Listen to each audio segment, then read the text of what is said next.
பிரச்சனைக்கு மூல காரணம் நம்முடைய சிந்தை தான். சத்திரம். நான் மாற்றம் அடைய வேண்டிய மிகப்பெரிய ஒரு பகுதி நம்முடைய மைண்ட் தான்.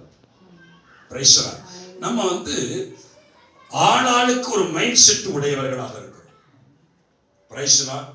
எனக்கு ஒரு மைண்ட் செட் இருக்கு, என் மனைவிக்கு ஒரு மைண்ட் செட் இருக்கு, என் பிள்ளைகளுக்கு ஒரு மைண்ட் செட் இருக்கு, ஆமென் ஸ்தோத்திரம், ஆராதிக்கிறவர்களுக்கு ஒரு மைண்ட் செட் இருக்கு, பிரசங்கம் பண்றவங்களுக்கு ஒரு மைண்ட் செட் இருக்கு, கேட்கிறவங்களுக்கு ஒரு மைண்ட் செட் இருக்கு.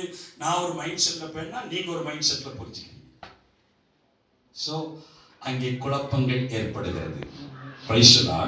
உங்க மைண்ட் செட் எப்படி இருக்கணும், உங்க மைண்ட் செட்டை எப்படி தேவனுக்குள்ள வச்சுக்கொள்ளணும், அதுக்கு தான் இந்த மறுரூபத்தை பத்தி நம்ம படிக்கிறோம்.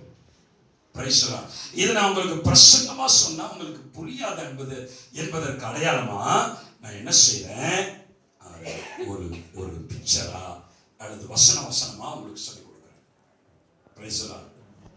அல்லேலூயா.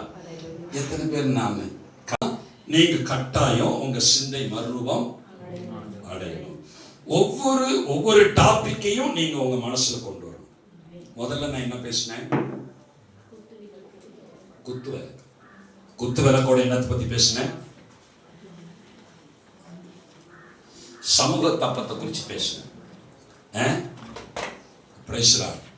அப்போ இந்த குத்து விளக்கு, சமூக தப்பம், இடித்து பிழிந்த எண்ணெய், அது எப்படி ஒரு ஆத்மாவுக்கு அடையாளமா இருக்குங்கிறத பத்திலாம் பேசினேன்.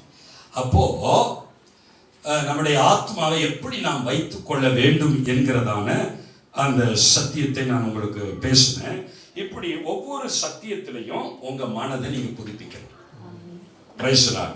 நீங்க வசனத்தை கேட்டுட்டு அப்படியே நீங்க போயிட்டீங்கன்னா மனம் புதுப்பிக்கப்படாது. நீங்க வசனத்தை கேட்ட உடனே அந்த வசனத்தை வீட்டுல போய் தியானிச்சு அந்த வசனத்தை உங்க வாயினால் அறிக்கையிடும் பொழுது மட்டுமே உங்கள் மனம் புதிதாக மாற்றப்படும். சொல்லுங்க. நீங்க பிரசங்கத்தை கேட்கறதுனால நீங்க மறுவ அடைய முடியாது.